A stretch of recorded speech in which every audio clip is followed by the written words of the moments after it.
Spring in Fialta by Vladimir Nabokov, published in 1936.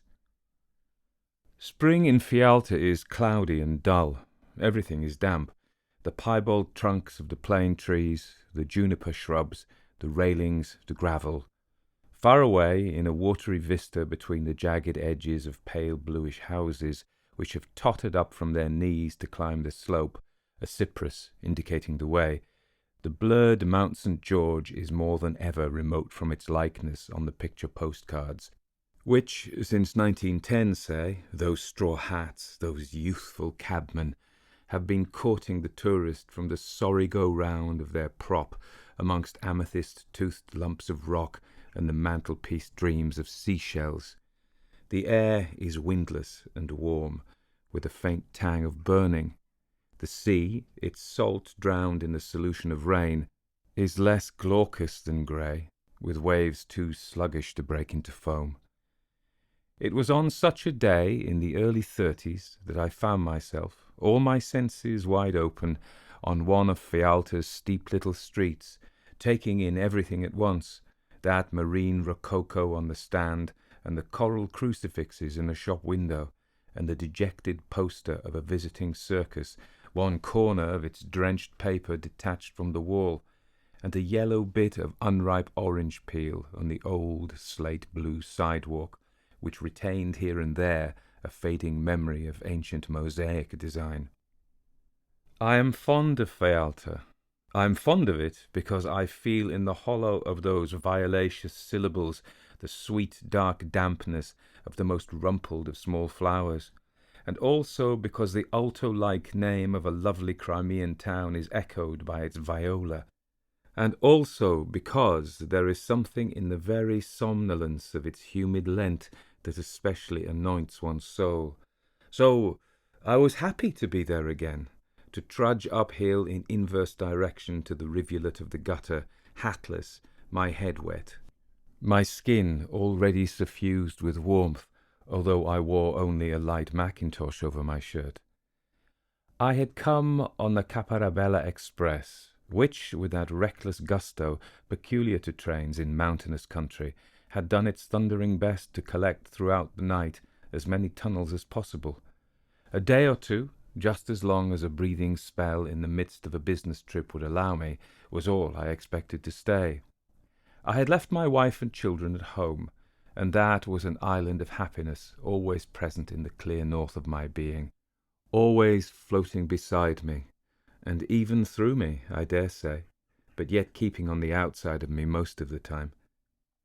A pantless infant of the male sex, with a taut mud-grey little belly, jerkily stepped down from a doorstep and waddled off, bow-legged, trying to carry 3 oranges at once, but continuously dropping the variable third, until he fell himself, and then a girl of 12 or so, with a string of heavy beads around her dusky neck, and wearing a skirt as long as that of a gypsy, promptly took away the whole lot with her more nimble and more numerous hands. Nearby, on the wet terrace of a cafe, a waiter was wiping the slabs of tables, a melancholy brigand hawking local lollipops, elaborate-looking things with a lunar gloss, had placed a hopelessly full basket on the cracked balustrade, over which the two were conversing. Either the drizzle had stopped, or Fialta had got so used to it that she herself did not know whether she was breathing moist air or warm rain. Thumb-filling his pipe from a rubber pouch as he walked, a plus-forward Englishman of the solid, exportable sort came from under an arch and entered a pharmacy, where large pale sponges in a blue vase were dying a thirsty death behind their glass. What luscious elation I felt, rippling through my veins! How gratefully my whole being responded to the flutters and effluvia of that grey day saturated with a vernal essence, which itself it seemed slow in perceiving. My nerves were unusually receptive after a sleepless night.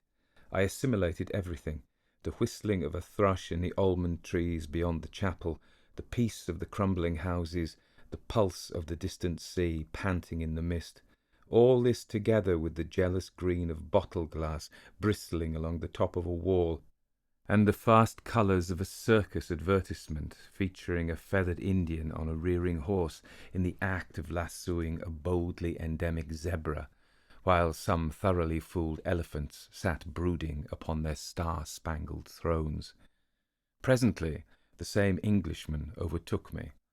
As I absorbed him along with the rest, I happened to notice the sudden side-roll of his big blue eye straining at its crimson canthus, and the way he rapidly moistened his lips because of the dryness of those sponges, I thought.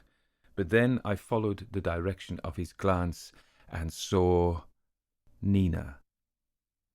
Every time I had met her during the 15 years of I failed to find the precise term for our kind of relationship. She had not seemed to recognize me at once. And this time, too, she remained quite still for a moment, on the opposite sidewalk, half turning toward me in sympathetic incertitude mixed with curiosity. Only her yellow scarf, already on the move, like those dogs that recognize you before their owners do. And then she uttered a cry, her hands up, all her 10 fingers dancing, and in the middle of the street, with merely the frank impulsiveness of an old friendship, just as she would rapidly make the sign of a cross over me every time we parted, she kissed me thrice with more mouth than meaning, and then walked beside me, hanging on to me, adjusting her stride to mine. Hampered by her narrow brown skirt, perfunctorily slit down the side. "Oh, yes, Ferdy's here too," she replied, and immediately in her turn inquired nicely after Elena. "Must be loafing somewhere around with Segur," she went on in reference to her husband. "And I have some shopping to do. We leave after lunch. Wait a moment, where are you leading me, Victor dear?" Back into the past, as I did every time I met her, repeating the whole accumulation of the plot from the very beginning up to the last increment. Thus, in Russian fairy tales, the already told is bunched up again at every new turn of the story. This time we had met in warm and misty Fialta, and I could not have celebrated the occasion with greater art, could not have adorned with brighter vignettes the list of fate's former services, even if I had known that this was to be the last one, I maintain, for I cannot imagine any heavenly firm of brokers that might consent to arrange me a meeting with her beyond the grave. My introductory scene with Nina had been laid in Russia quite a long time ago, around 1917, I should say, judging by certain left-wing theatre rumblings backstage. I was at some birthday party at my aunt's on her country estate near Luga, in the deepest folds of winter. How well I remember the first sign of nearing the place, a red barn in a white wilderness. I had just graduated from the Imperial Lyceum. Nina was already engaged, although she was of my age and of that of the century. She looked 20 at least, and this in spite or perhaps because of her neat, slender build, whereas at 32 that very slightness of hers made her look younger. Her fiancé was a guardsman on leave from the front, a handsome, heavy fellow, incredibly well bred and stolid, who weighed every word on the scales of the most exact common sense and spoke in a velvety baritone, which grew even smoother when he addressed her. His decency and devotion probably got on her nerves, and he is now a successful, if somewhat lonesome, engineer in a most distant tropical country. Windows light up and stretch their luminous lengths upon the dark, billowy snow, making room for the reflection of the fan-shaped light above the front door between them. Each of the 2 side pillars is fluffily fringed with white, which rather spoils the lines of what might have been a perfect ex libris for the book of our 2 lives. I cannot recall why we had all wandered out of the sonorous hall into the still darkness, peopled only with firs, snow-swollen to twice their size. Did the watchman invite us to look at the sullen red glow in the sky, portent of nearing arson? Possibly. Did we go to admire an equestrian statue of ice sculptured near the pond by the Swiss tutor of my cousins? Quite as likely. My memory revives only on the way back to the brightly symmetrical mansion toward which we tramped in single file along a narrow furrow between snowbanks, with that crunch, crunch, crunch, which is the only comment that a taciturn winter night makes upon humans. I walked last. 3 singing steps ahead of me walked a small bent shape. The firs gravely showed their burdened paws. I slipped and dropped the dead flashlight someone had forced upon me. It was devilishly hard to retrieve, and instantly attracted by my curses, with an eager, low laugh in anticipation of fun, Nina dimly veered toward me. I call her Nina, but I could hardly have known her name yet. Hardly could we have had time, she and I, for any preliminary. "Who's that?" she asked, with interest, and I was already kissing her neck, smooth and quite fiery hot from the long fox fur of her coat collar, which kept getting into my way until she clasped my shoulder, and with the candour so peculiar to her, gently fitted her generous, dutiful lips to mine.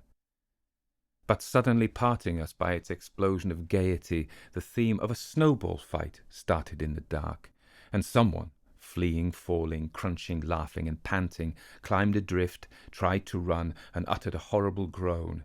Deep snow had performed the amputation of an Arctic. And soon after, we all dispersed to our respective homes without my having talked with Nina, nor made any plans about the future, about those 15 itinerant years that had already set out toward the dim horizon, loaded with the parts of our unassembled meetings. And as I watched her, in the maze of gestures and shadows of gestures, of which the rest of the evening consisted, probably parlour games, with Nina persistently in the other camp, I was astonished, I remember, not so much by her inattention to me after that warmth in the snow, as by the innocent naturalness of that inattention.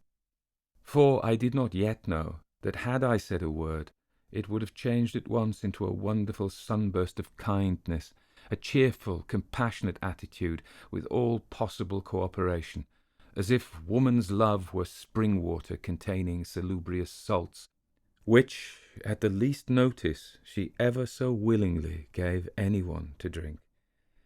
"Let me see, where did we last meet?" I began, addressing the Fialta version of Nina, in order to bring her small face with prominent cheekbones and dark red lips a certain expression I knew, and sure enough, the shake of her head and the puckered brow seemed less to imply forgetfulness than to deplore the flatness of an old joke, or, to be more exact, it was as if all those cities where fate had fixed our various rendezvous without ever attending them personally, all those platforms and stairs and 3-walled rooms and dark back alleys were trite settings, remaining after some other lives all brought to a close long before, and were so little related to the acting out of our own aimless destiny that it was almost bad taste to mention them.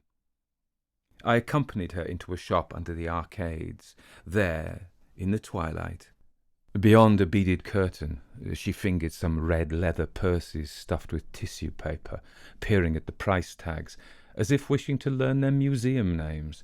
She wanted, she said, exactly that shape, but in fawn. And when, after 10 minutes of frantic rustling, the old Dalmatian found such a freak by a miracle that has puzzled me ever since, Nina, who was about to pick some money out of my hand, changed her mind and went through the streaming beads without having bought anything. Outside it was just as milky dull as before, the same smell of burning stirring my Tartar memories, drifted from the bare windows of the pale houses. A small swarm of gnats was busy darning the air above a mimosa which bloomed listlessly, her sleeves trailing to the very ground. 2 workmen in broad-brimmed hats were lunching on cheese and garlic, their backs against a circus billboard, which depicted a red hussar and an orange tiger of sorts. Curious. In his effort to make the beast as ferocious as possible, the artist had gone so far that he had to come back from the other side, for the tiger's face looked positively human. Enfant, I wanted a comb, said Nina with belated regret. How familiar to me were her hesitations, second thoughts, third thoughts mirroring first ones, ephemeral worries between trains. She had always either just arrived or was about to leave, and of this I find it hard to think without feeling humiliated by the variety of intricate routes one feverishly follows in order to keep that final appointment which the most confirmed dawdler knows to be unavoidable. Had I to submit before judges of our earthly existence a specimen of her average pose, I would have perhaps placed her leaning upon a counter at Cook's, left calf crossing right shin, left toe tapping floor, sharp elbows and coin-spilling bag on the counter, while the employee, pencil in hand, pondered with her over the plan of an eternal sleeping car. After the exodus from Russia, I saw her, and that was the second time, in Berlin, at the house of some friends. I was about to get married. She had just broken with her fiancé. As I entered that room, I caught sight of her at once, and having glanced at the other guests, I instinctively determined which of the men knew more about her than I. She was sitting in the corner of a couch, her feet pulled up, her small, comfortable body folded in the form of a Z. An ashtray stood aslant on the couch near one of her heels, and having squinted at me and listened to my name, she removed her stalk-like cigarette holder from her lips and proceeded to utter, slowly and joyfully, "Well, of all people!" And at once it became clear to everyone, beginning with her, that we had long been on intimate terms. Unquestionably, she had forgotten all about the actual kiss, but somehow, because of that trivial occurrence, she found herself recollecting a vague sketch of warm, pleasant friendship, which, in reality, had never existed between us. Thus, the whole cast of our relationship was fraudulently based upon an imaginary amity, which had nothing to do with her random goodwill. Our meeting proved quite insignificant in regard to the words we said, but already no barriers divided us, and when that night I happened to be seated beside her at supper, I shamelessly tested the extent of her secret patience. Then she vanished again, and a year later my wife and I were seeing my brother off to Posen, and when the train had gone, and we were moving toward the exit along the other side of the platform, suddenly, near a car of the Paris Express, I saw Nina, her face buried in the bouquet she held, in the midst of a group of people whom she had befriended without my knowledge, and who stood in a circle gaping at her as idlers gape at a street row, a lost child, or the victim of an accident. Brightly she signalled to me with her flowers. I introduced her to Elena, and in that life-quickening atmosphere of a big railway station, where everything is something trembling on the brink of something else, thus to be clutched and cherished, the exchange of a few words was enough to enable two totally dissimilar women to start calling each other by their pet names the very next time they met. That day, in the blue shade of the Paris car, Ferdinand was first mentioned. I learned with a ridiculous pang that she was about to marry him.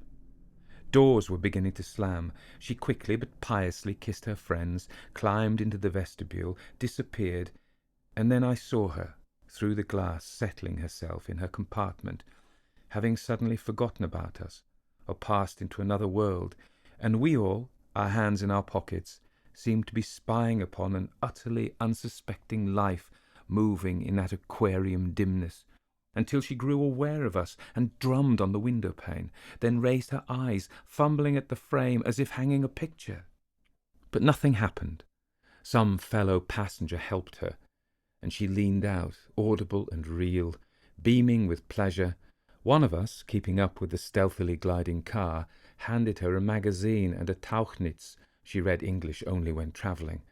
All was slipping away with beautiful smoothness, and I held a platform ticket, crumpled beyond recognition, while a song of the last century, connected, it has been rumoured, with some Parisian drama of love, kept ringing and ringing in my head.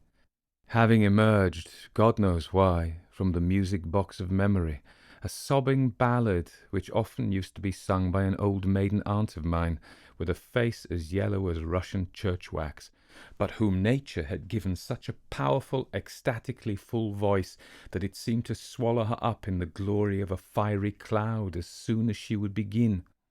On dit que tu t'es marié, tu sais que j'en vais mourir.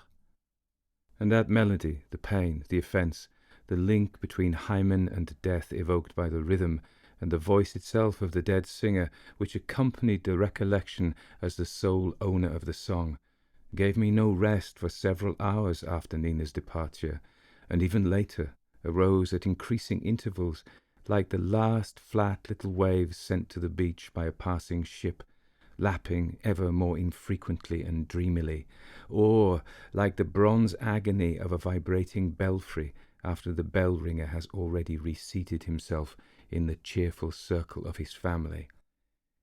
And another year or two later, I was in Paris on business, and one morning on the landing of a hotel where I had been looking up a film actor fellow, there she was again, clad in a grey tailored suit, waiting for the elevator to take her down, a key dangling from her fingers. "Ferdinand has gone fencing," she said conversationally. Her eyes rested on the lower part of my face as if she were lip-reading, and after a moment of reflection, her amatory comprehension was matchless.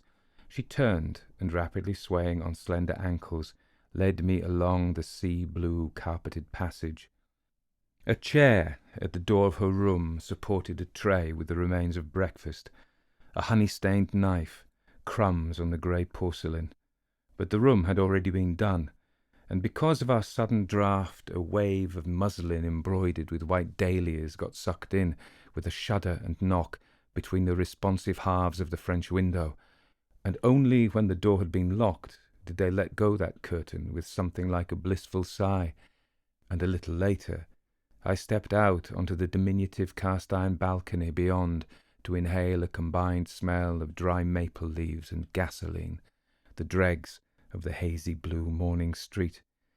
And as I did not yet realize the presence of that growing morbid pathos which was to embitter so my subsequent meetings with Nina, I was probably quite as collected and carefree as she was, when from the hotel I accompanied her to some office or other to trace a suitcase she had lost, and thence to the cafe where her husband was holding session with his court of the moment.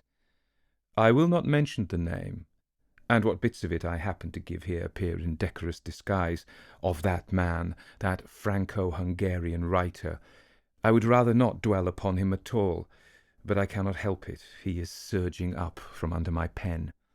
Today one does not hear much about him, and this is good, for it proves that I was right in resisting his evil spell, right in resisting a creepy chill down my spine whenever this or that new book of his touched my hand.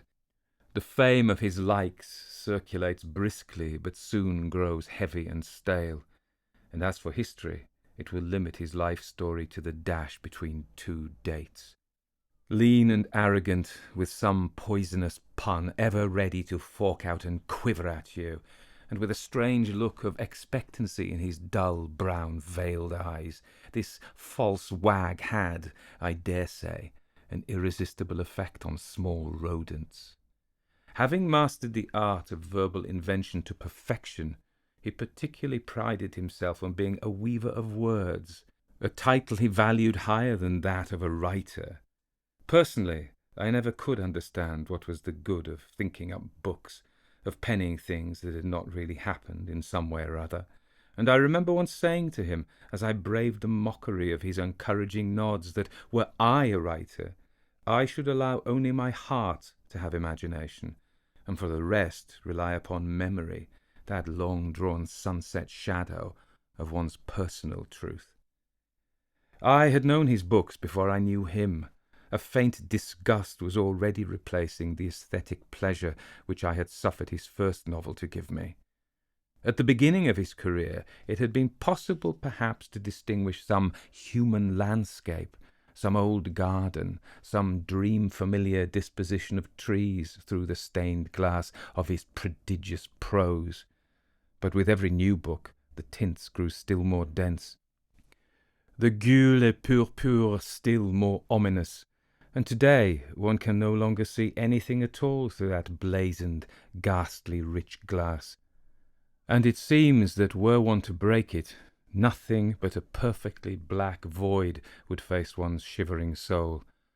But how dangerous he was in his prime, what venom he squirted, with what whips he lashed when provoked. The tornado of his passing satire left a barren waste where felled oaks lay in a row, and the dust still twisted, and the unfortunate author of some adverse review, howling with pain, spun like a top in the dust. At the time we met, his passage à niveau was being acclaimed in Paris. He was, as they say, surrounded, and Nina, whose adaptability was an amazing substitute for the culture she lacked, had already assumed, if not the part of a muse, at least that of a soulmate and subtle adviser, following Ferdinand's creative convolutions and loyally sharing his artistic tastes. For, although it is wildly improbable that she had ever waded through a single volume of his, she had a magic knack of gleaning all the best passages from the shop talk of literary friends. An orchestra of women was playing when we entered the cafe. First, I noted the ostrich thigh of a harp reflected in one of the mirror-faced pillars, and then I saw the composite table, small ones drawn together to form a long one, at which, with his back to the plush wall, Ferdinand was presiding. And for a moment his whole attitude, the position of his parted hands, and the faces of his table companions all turned toward him, reminded me in a grotesque, nightmarish way of something I did not quite grasp. But when I did so in retrospect, the suggested comparison struck me as hardly less sacrilegious than the nature of his art itself. He wore a white turtleneck sweater under a tweed coat. His glossy hair was combed back from the temples, and above it cigarette smoke hung like a halo. His bony, pharaoh-like face was motionless. The eyes alone roved this way and that, full of dim satisfaction. Having forsaken the 2 or 3 obvious haunts where naive amateurs of Montparnassian life would have expected to find him, he had started patronizing this perfectly bourgeois establishment because of his peculiar sense of humour, which made him derive ghoulish fun from the pitiful spécialité de la maison. This orchestra, composed of half a dozen weary-looking, self-conscious ladies, interlacing mild harmonies on a crammed platform, and not knowing, as he put it, what to do with their motherly bosoms, quite superfluous in the world of music. After each number he would be convulsed by a fit of epileptic applause, which the ladies had stopped acknowledging, and which was already arousing, I thought, certain doubts in the minds of the proprietor of the cafe and its fundamental customers, but which seemed highly diverting to Ferdinand's friends. Among these I recall an artist with an impeccably bald though slightly chipped head, which under various pretexts he constantly painted into his iron guitar canvases, a poet whose special gag was the ability to represent, if you asked him, Adam's fall by means of 5 matches, a humble businessman who financed surrealist ventures and paid for the aperitifs, if permitted to print in a corner eulogistic allusions to the actress he kept. A pianist, presentable in so far as the face was concerned, but with a dreadful expression of the fingers. A jaunty but linguistically impotent Soviet writer fresh from Moscow, with an old pipe and a new wristwatch, who was completely and ridiculously unaware of the sort of company he was in. There were several other gentlemen present who had become confused in my memory, and doubtless 2 or 3 of the lot had been intimate with Nina. She was the only woman at the table. There she stooped, eagerly sucking at a straw, the level of her lemonade sinking with a kind of childish celerity, and only when the last drop had gurgled and squeaked, and she had pushed away the straw with her tongue, only then did I finally catch her eye, which I had been obstinately seeking, still not being able to cope with the fact that she had had time to forget what had occurred earlier in the morning, to forget it so thoroughly that upon meeting my glance she replied with a blank, questioning smile, and only after peering more closely did she remember suddenly what kind of answering smile I was expecting.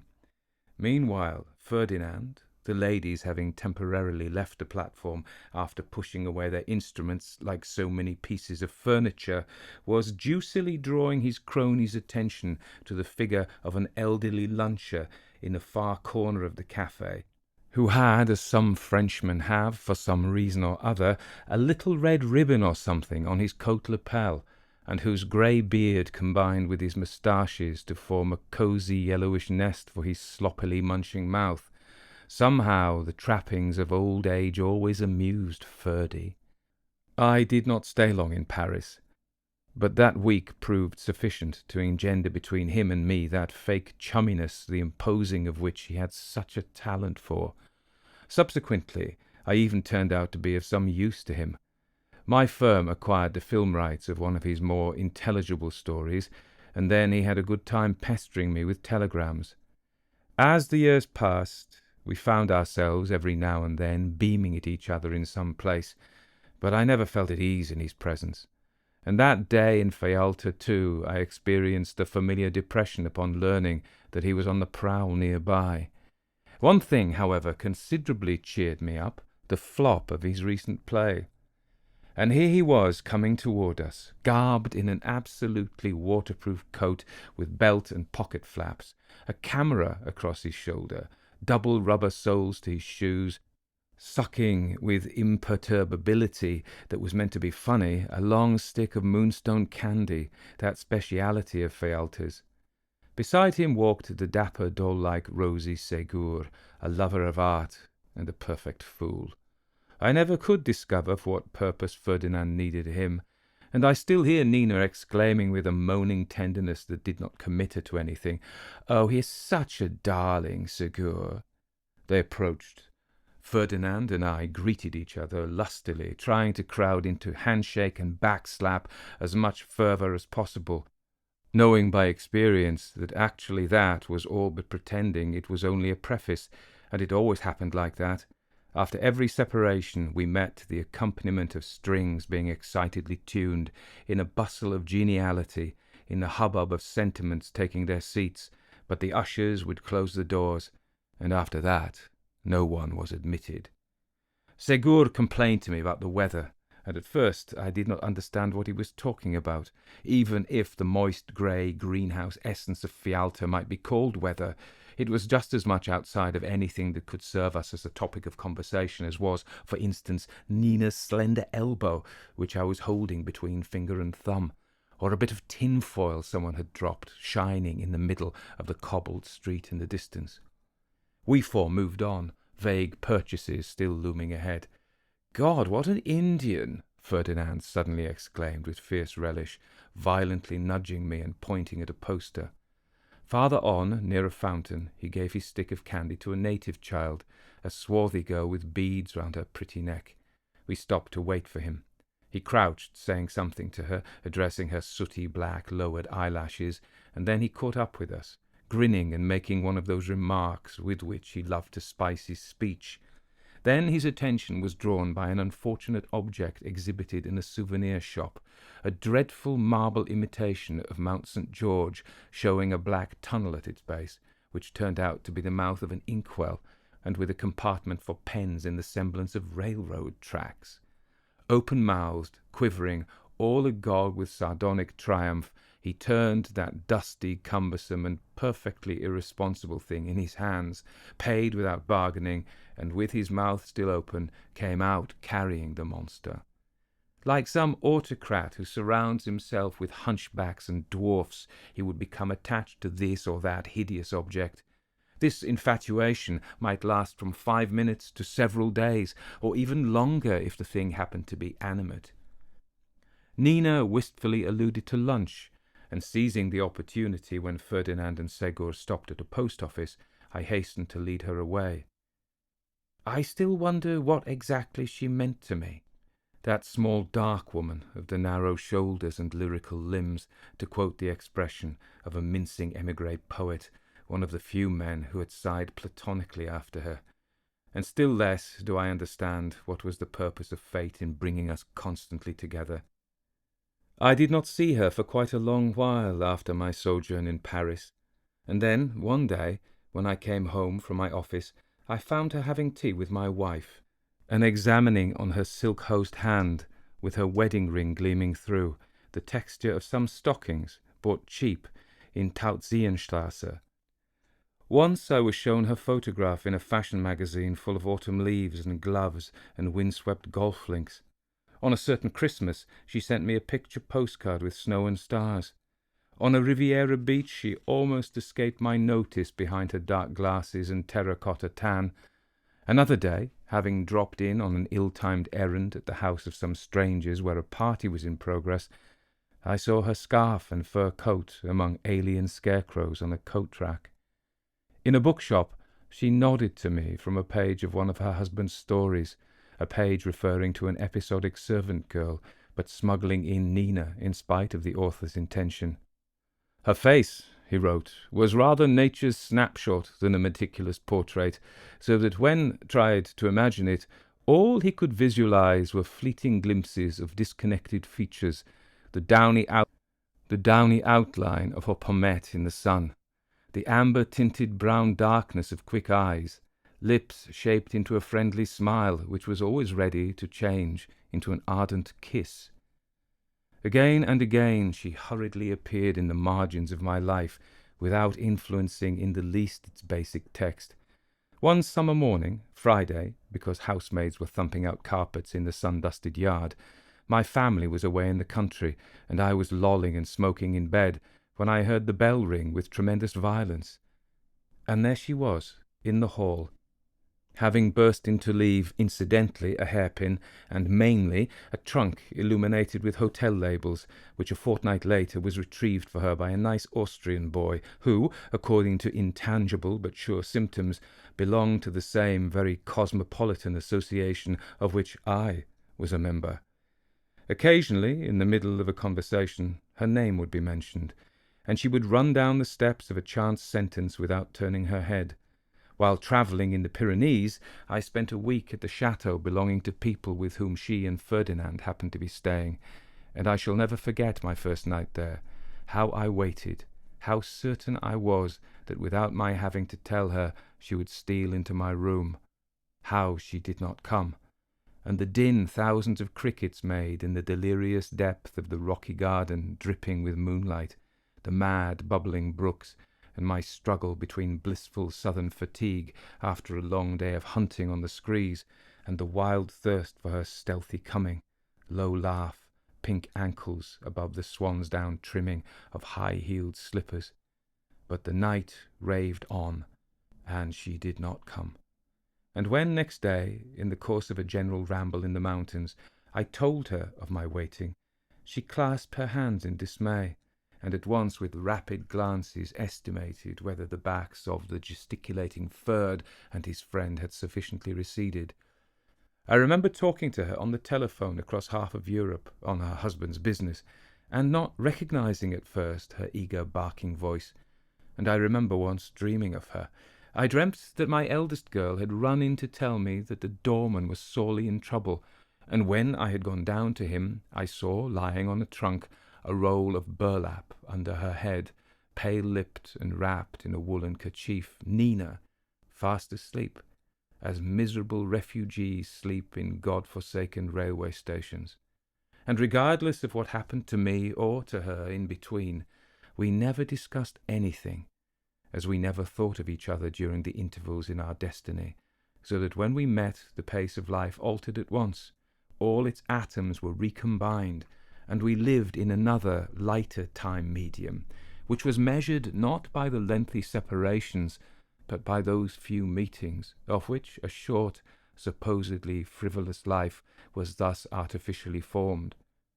And with each new meeting, I grew more and more apprehensive. No, I did not experience any inner emotional collapse. The shadow of tragedy did not haunt our revels. My married life remained unimpaired. while on the other hand her eclectic husband ignored her casual affairs, although deriving some profit from them in the way of pleasant and useful connections. I grew apprehensive because something lovely, delicate, and unrepeatable was being wasted, something which I abused by snapping off poor bright bits in gross haste, while neglecting the modest but true core which perhaps it kept offering me in a pitiful whisper. I was apprehensive because, in the long run, I was somehow accepting Nina's life, the lies, the futility, the gibberish of that life. Even in the absence of any sentimental discord, I felt myself bound to seek for a rational, if not moral, interpretation of my existence, and this meant choosing between the world in which I sat for my portrait, with my wife, my young daughters, the Doberman pinscher, idyllic garlands, a signet ring, a slender cane, between that happy, wise, and good world, and what? Was there any practical chance of life together with Nina? Life I could barely imagine, for it would be penetrated, I knew, with a passionate, intolerable bitterness, and every moment of it would be aware of a past teeming with proline partners. No, the thing was absurd. And moreover, was she not chained to her husband by something stronger than love? The staunch friendship between two convicts. Absurd. But then what should I have done with you, Nina? How should I have disposed of the store of sadness that had gradually accumulated as a result of our seemingly carefree, but really hopeless meetings? Fialta consists of the old town and of the new one. Here and there, past and present are interlaced, struggling either to disentangle themselves or to thrust each other out. Each one has its own methods. The newcomer fights honestly, importing palm trees, setting up smart tourist agencies, painting with creamy lines the red smoothness of tennis courts, whereas the sneaky old-timer creeps out from behind a corner in the shape of some little street on crutches or the steps of stairs leading nowhere. On our way to the hotel, we passed a half-built white villa full of litter within, on a wall of which again the same elephants, their monstrous baby knees wide apart, sat on huge gaudy drums. In ethereal bundles the equestrienne, already with a pencilled moustache, was resting on a broad-backed steed, and a tomato-nosed clown was walking a tightrope, balancing an umbrella ornamented with those recurrent stars. A vague, symbolic recollection of the heavenly fatherland of circus performers. Here, in the Riviera part of Fialta, the wet gravel crunched in a more luxurious manner, and the lazy sighing of the sea was more audible. In the backyard of the hotel, a kitchen boy, armed with a knife, was pursuing a hen which was clucking madly as it raced for its life. A boot-black offered me his ancient throne with a toothless smile. Under the plane trees stood a motorcycle of German make, a mud-bespattered limousine, and a yellow, long-bodied Icarus that looked like a giant scarab. "That's ours, Seger's, I mean," said Nina, adding, "Why don't you come with us, Victor?" although she knew very well that I could not come. In the lacquer of its elytra, a gouache of sky and branches was engulfed. In the metal of one on the bomb-shaped lamps we ourselves were momentarily reflected, lean filmland pedestrians passing along the convex surface, and then, after a few steps, I glanced back and foresaw, in an almost optical sense, as it were, what really happened an hour or so later. The three of them, wearing motoring helmets, getting in, smiling and waving to me, transparent to me like ghosts, with the colour of the world shining through them. And then they were moving, receding, diminishing, Nina's last 10-fingered farewell. But actually the automobile was still standing quite motionless, smooth and whole like an egg, and Nina, under my outstretched arm, was entering a laurel-flanked doorway, and as we sat down we could see through the window Ferdinand and Segur, who had come by another way, slowly approaching. There was no one on the veranda where we lunched except the Englishman I had recently observed. In front of him, a long glass containing a bright crimson drink threw an oval reflection on the tablecloth. In his eyes I noticed the same bloodshot desire, but now it was in no sense related to Nina. That avid look was not directed at her at all, but was fixed on the upper right-hand corner of the broad window near which he was sitting. Having pulled the gloves off her small thin hands, Nina, for the last time in her life, was eating the shellfish of which she was so fond. Ferdinand also busied himself with food, and I took advantage of his hunger to begin a conversation which gave me the semblance of power over him. To be specific, I mentioned his recent failure. After a brief period of fashionable religious conversation, during which grace descended upon him, and he undertook some rather ambiguous pilgrimages which ended in a decidedly scandalous adventure, he had turned his dull eyes toward barbarous Moscow. Now, frankly speaking, I have always been irritated by the complacent conviction that a ripple of stream consciousness, a few healthy obscenities, and a dash of communism in any old slop pail will alchemically and automatically produce ultramodern literature, and I will contend until I am shot that art, as soon as it is brought into contact with politics, inevitably sinks to the level of any ideological trash. In Ferdinand's case, it is true, all this was rather irrelevant. The muscles of his muse were exceptionally strong, to say nothing of the fact that he didn't give a damn for the plight of the underdog. But because of certain obscurely mischievous undercurrents of that sort, his art had become still more repulsive. Except for a few snobs, none had understood the play. I had not seen it myself, but could well imagine that elaborate Kremlin-esque night along the impossible spirals of which he spun various wheels of dismembered symbols, and now, not without pleasure, I asked him whether he had read a bit of criticism about himself. "Criticism!" he exclaimed. "Fine criticism! Every slick jackanapes sees fit to read me a lecture. Ignorance of my work is their bliss. My books are touched gingerly, as one touches something that may go bang. Criticism! They are examined from every point of view except the essential one. It is as if a naturalist, in describing the equine genus, started to draw about saddles or Mademoiselle de V." He named a well-known literary hostess who indeed strongly resembled a grinning horse.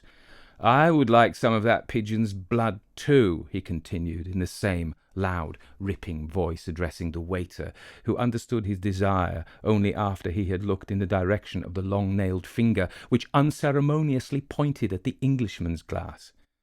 For some reason or other, Segur mentioned Ruby Rose, the lady who painted flowers on her breast, and the conversation took on a less insulting character. Meanwhile, the big Englishman suddenly made up his mind, got up on a chair, stepped from there onto the window-sill, and stretched up till he reached that coveted corner of the frame where rested a compact furry moth, which he deftly slipped into a pill-box. "Rather like Wouvermann's white horse," said Ferdinand in regard to something he was discussing with Segur. "Tu es très hippique ce matin," remarked the latter. Soon they both left to telephone. Ferdinand was particularly fond of long-distance calls, and particularly good at endowing them, no matter what the distance, with a friendly warmth when it was necessary, as for instance now, to make sure of his free lodgings. From afar came the sounds of music, a trumpet, a zither. Nina and I set out to wander again. The circus, on its way to Fialta, had apparently sent out runners. An advertising pageant was tramping by, but we did not catch its head as it had turned uphill into a side alley. The gilded back of some carriage was receding. A man in a burnous led a camel. A file of 4 mediocre Indians carried placards on poles, and behind them, by special permission, a tourist's small son in a sailor suit sat reverently on a tiny pony. We wandered by a cafe where the tables were almost dry but still empty. The waiter was examining, I hope he adopted it later, a horrible foundling, the absurd inkstand affair, stowed by Ferdinand on the banisters in passing. At the next corner we were attracted by an old stone stairway, and we climbed up, and I kept looking at the sharp angle of Nina's step as she ascended, raising her skirt, its narrowness requiring the same gesture as formerly length had done. She diffused a familiar warmth, and going up beside her, I recalled the last time we had come together. It had been in a Paris house with many people around, and my dear friend Jules Darboux, wishing to do me a refined aesthetic favour, had touched my sleeve and said, "I want you to meet," and led me to Nina, who sat in the corner of a couch, her body folded Z-wise, with an ashtray at her heel. And she took a long turquoise cigarette holder from her lips and joyfully, slowly exclaimed, "Well, of all people!" And then all evening my heart felt like breaking as I passed from group to group with a sticky glass in my fist, now and then looking at her from a distance. She did not look. And listened to scraps of conversation, and overheard one man saying to another, "Funny how they all smell alike, burnt leaf through whatever perfume they use, those angular dark-haired girls." And as it often happens, a trivial remark related to some unknown topic coiled and clung to one's own intimate recollection, a parasite of its sadness. At the top of the steps, we found ourselves on a rough kind of terrace. From here one could see the delicate outline of the dove-coloured Mount St. George, with a cluster of bone-white flecks, some hamlet, on one of its slopes. The smoke of an indiscernible train undulated along its rounded base, and suddenly disappeared. Still lower, above the jumble of roofs, one could perceive a solitary cypress, resembling the moist twirled black tip of a watercolour brush. To the right, one caught a glimpse of the sea, which was grey with silver wrinkles. At our feet lay a rusty old quay, and on the wall of the half-ruined house adjoining the terrace, the ends of some wire still remained hanging. I reflected that formerly there had been life here. A family had enjoyed the coolness at nightfall. Clumsy children had coloured pictures by the light of a lamp. We lingered there, as if listening to something. Nina, who stood on higher ground, put a hand on my shoulder and smiled, and carefully, so as not to crumple her smile, kissed me. With an unbearable force I relived, or so it now seems to me, all that had ever been between us, beginning with a similar kiss, and I said, substituting for our cheap formal thou that strangely full and expressive you to which the circumnavigator enriched all around returns, "Look here. What if I love you?" Nina glanced at me. I repeated those words. I wanted to add, but something like a bat passed swiftly across her face, a quick, queer, almost ugly expression, and she, who would utter coarse words with perfect simplicity, became embarrassed. I also felt awkward. "Never mind, I was only joking," I hastened to say, lightly encircling her waist.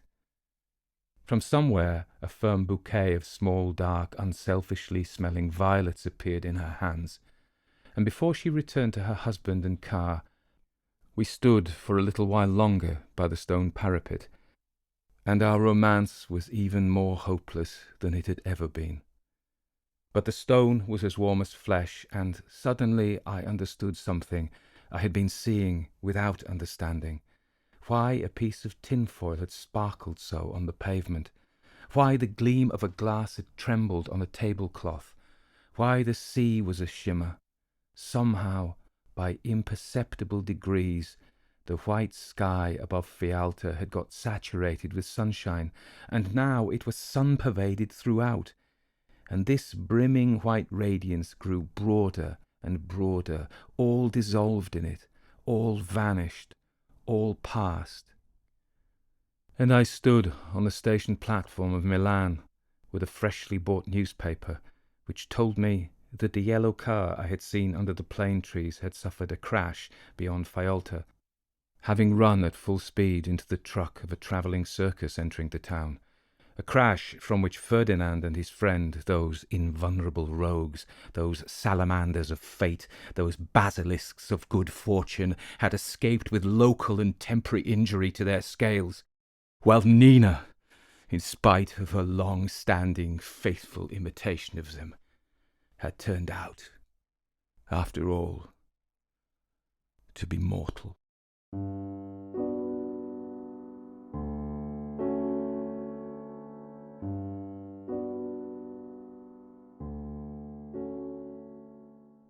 So that was Spring in Fialta by Vladimir Nabokov. I believe it was published in 1936, although there is one authority that says it was published in 1938, although I think 36 is correct. I'm willing to be corrected on that one.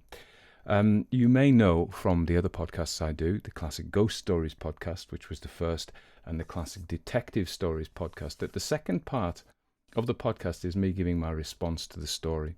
Now, I have hesitated to do this with these literary stories for a couple of reasons. One is that, well, no, there's just one reason really, which is that some people are quite unpleasant about it, and I feel that there is a certain snobbishness attached to literature, darling, and so people tend to be a bit more fussy about it, and so they're happy to wade in. So if you're one of those people, just don't feel you have to listen. Stop listening. For you, those of you who are here for this, you know the drill, which is I'm just giving my response to the story. So the first thing we're going to say is about Nabokov himself. You may know all about him. He's a very famous writer. He was born on April 22nd, 1899 in St. Petersburg in Russia, and into an aristocratic family which was very cultured, and he was brought up in 3 languages, and he is a linguist. He clearly is a linguist. He has a love for language. I remember when I first read Lolita years and years ago, I had to sit with a dictionary, and I'm a native English speaker and he isn't, but I remember looking up nacreous nates. What on earth are nacreous nates? I thought, so I looked them up and there they were. But so you see that in this, it isn't so obvious. He translated this into English himself, and I have deviated from his translation at one point. He, at the very end, he uses the Russian name for Milan, Mlech. But I thought people wouldn't know where that was. I didn't, and it is because it has a certain resonance in Russian. And I guess if you speak Russian, you would get it. But I've chosen to forego that in terms of people would understand that he was in Milan. It was just my choice. You may not agree with it. There we are. So Nabokov is born in 1899 into an aristocratic family, and you may remember, due to the Russian Revolution, that aristocrats weren't having such a great time. They'd had a fantastic time for all the centuries probably up until that point. But then fate caught up with them, and they started being killed, so they left. And there was a great wave of aristocratic Russian emigres into Europe, and Nabokov's family was one of those. And the first place he went was Cambridge in England, where he did his degree in Slavic and Romance languages. And I think he was brought up speaking French and Russian and English, so he had a good start. But he was a genius. So in 1940, so after this story, actually, this story in 36, he was probably in England. He wrote it in Russian, and it was for a magazine for Russian emigres called Sovremennye Zapiski. I did actually attempt to learn Russian once, but many years ago. And then he translated it and included it in his own collection in 1958, Nabokov's Dozen.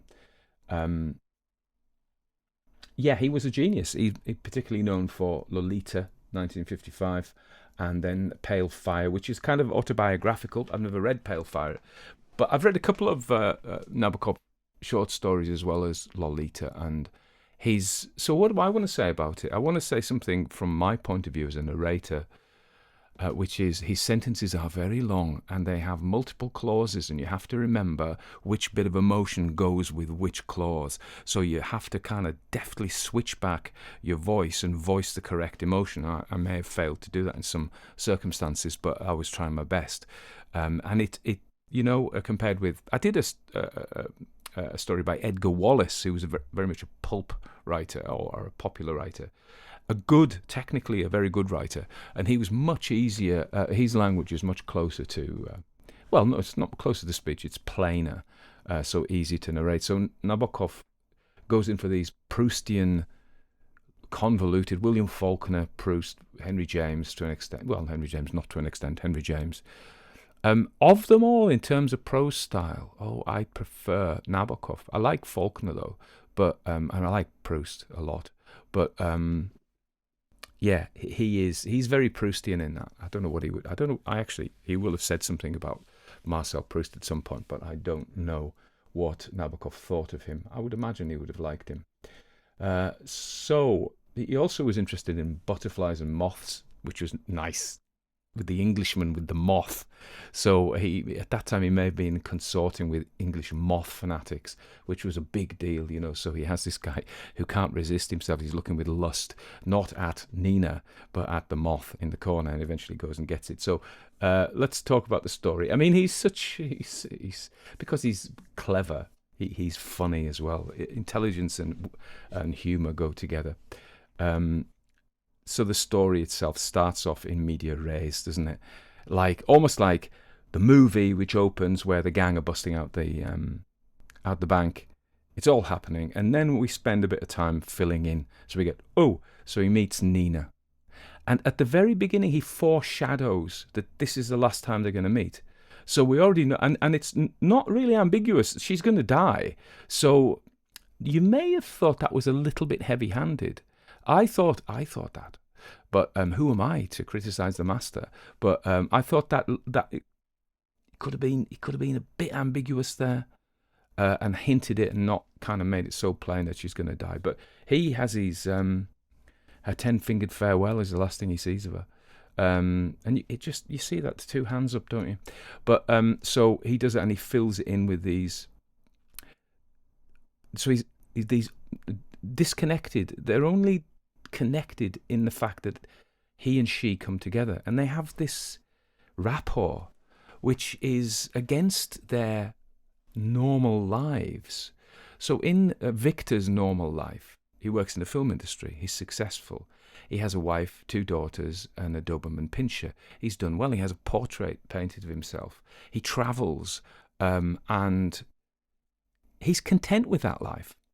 But there's Nina, who comes into his life, punctuates it, and for the bulk of the story, and they go very quickly. The first meeting in the snow when they're just kids, they go for the kiss straight away, and then on her part, Nina has this very famous writer as a husband, and is enjoying the life that gives. Nabokov's painting of the characters is so splendid. Even Segur and the Englishman, they're there, But let's look at the structure. So he fills in all these things, and he brings us slowly up to the rainy day in Fialta.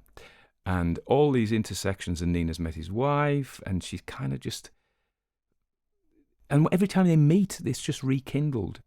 Despite, and they would appear to be quite cynical people of the world, in that it's not clear that Victor has affairs with other women, but certainly Nina with multiple men.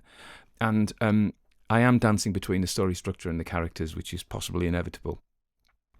And her husband, Ferdinand, the only thing he really loves is himself. And so he doesn't mind that Nina does it. It might even be useful to him. He's probably a psychopath in that it's difficult or a narcissist, certainly. It's difficult for him to see that he has love for anybody but himself. He's cruel. He makes fun of ugly things and ugly people, and just makes fun of people, and for the applause of his entourage, who also are vapid, dislikable people. So Nabokov paints him. We have Victor there, and I think it's difficult to... He doesn't say much about Victor.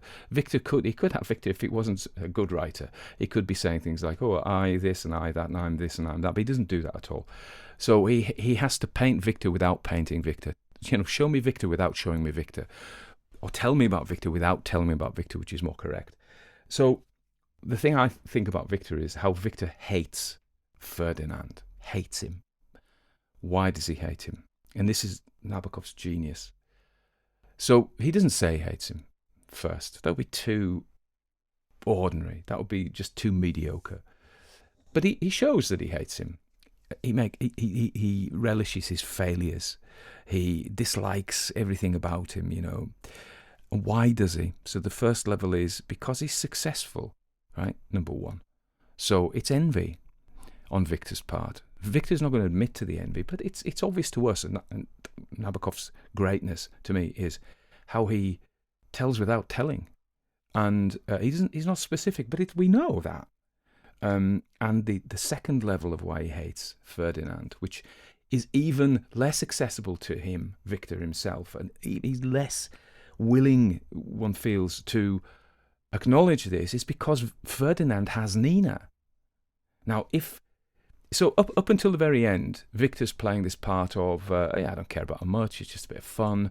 Yeah, kind of, I do, what do I see in her? What would I do with her? All these excuses. So he's not going to admit to himself that one of the reasons he really hates Ferdinand is because he has Nina. But we see that.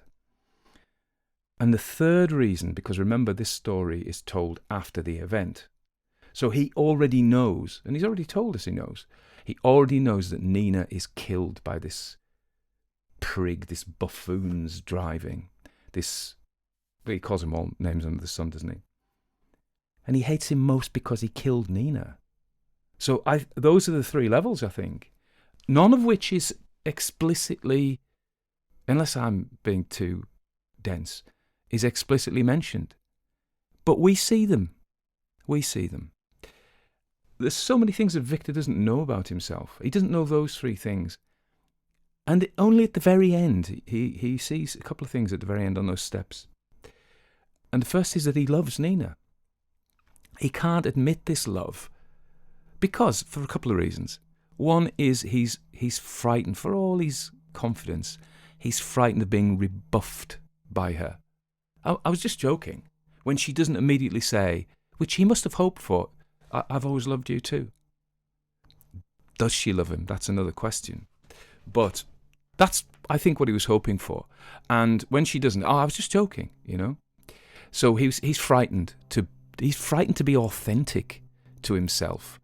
And instead he lives this comfortable. And the other thing about this story, and I'm sorry to go on about it, but the other thing is, we're all like that to an extent. We have traded our...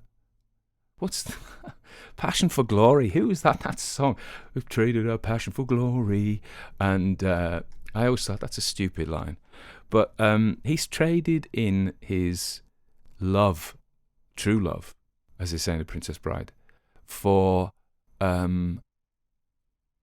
comfort and all those other nice things that we like, and a settled life, and an ordered life. He's settled. He's thrown in his love.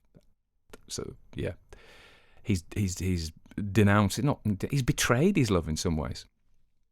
Okay, and then comes to the metaphor at the end about where he says you remember all through, it's very dreary weather, it's very humid, it's very wet. And at the end he talks about the tinfoil gleaming. Oh, the other thing is he does a bit more standard foreshadowing. The posters of the circus, and then we find out he's run into the circus. That is just technical. It's not genius. It's certainly competent, but it's not genius, I don't think. Unlike those other things, the character painting, I think, which is genius, I think. But the foreshadowing of the circus, it's technically very well done. The foreshadowing of the piece of silver paper on gleaming in the cobbles.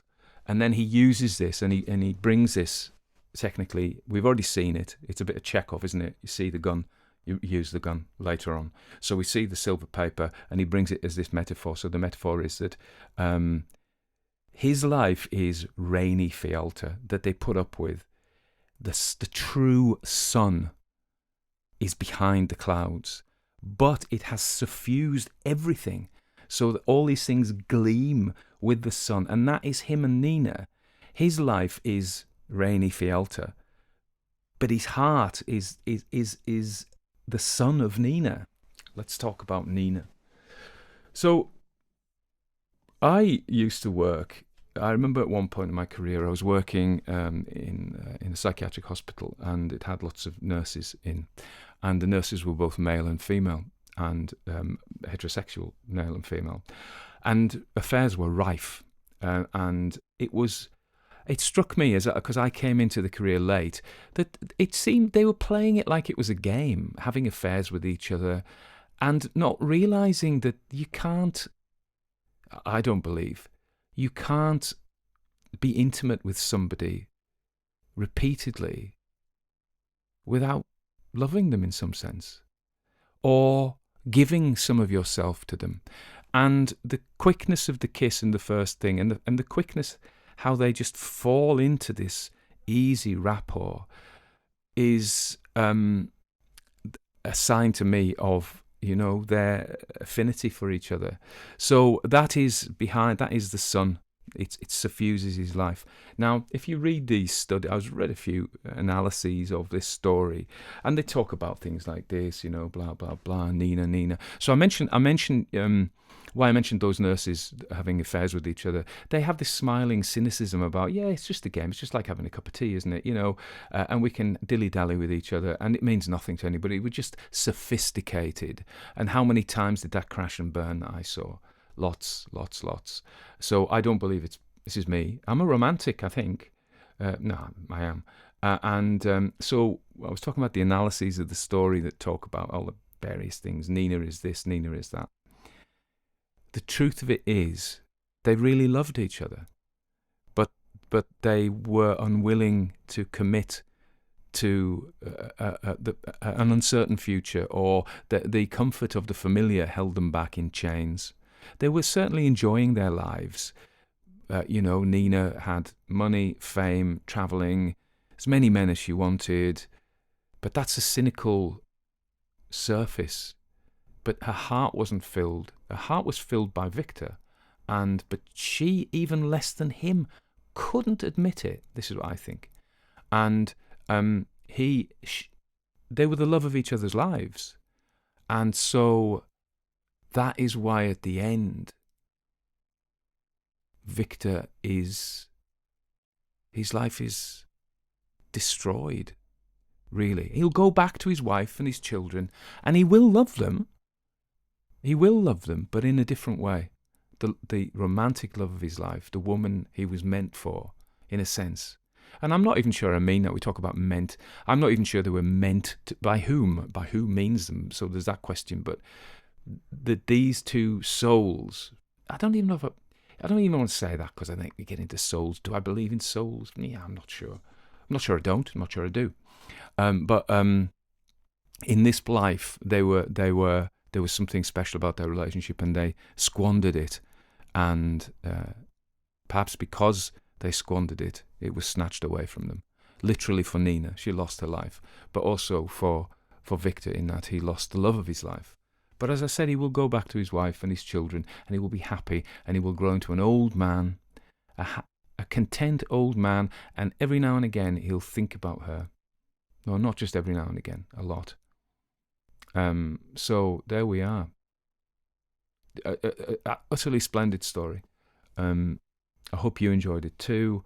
If you have any positive comments, please feel free to share, all that stuff. If you have any negative comments, keep them to yourself. I'm just going to delete them anyway.